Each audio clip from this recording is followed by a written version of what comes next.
Hey everybody, Josh Zeman here. One of the things that intrigues me most about serial murder is not the killer, but it's us, how we react to cases of serial murder. Academics have actually studied this. It's a thing, public reactions to serial murder. If you look at cases like the Zodiac, Son of Sam, the Moonlight Murderers in Texarkana, Texas, even Gilgo Beach recently, as a society, we always tend to react to these cases in similar ways. Panic, disbelief. We often tend to give the serial killer a name so we can have some kind of control over it. Or when we can't catch them, we give them supernatural attributes. We call them ghosts or elusive monsters or boogeymen.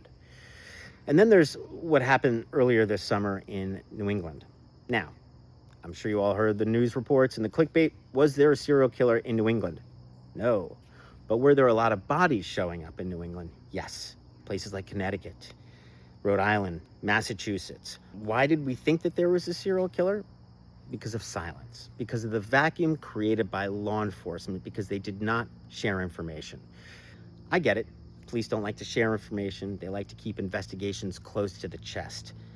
The problem is that when you have multiple bodies showing up in different states and numerous different police departments aren't talking about it, that freaks people out.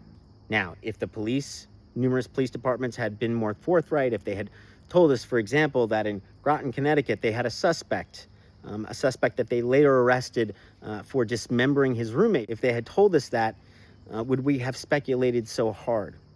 Remains to be seen. So, should police be sharing information? Absolutely. Is the public always going to speculate? Absolutely. By the way, let's not get into the fact that these bodies were all found over hundreds of miles. That's logic, but we can't accept that everybody's going to be logical about it. But there actually is one thing I do want to say. There is a serial killer in Connecticut, not too far away from where I live. It's called the Route 8 serial killer. If you don't know about it, somebody killed a bunch of women in the 1980s and 90s and deposited their bodies along this road. And I'm sure there's a whole bunch of podcasters going in right now to look this up. You should.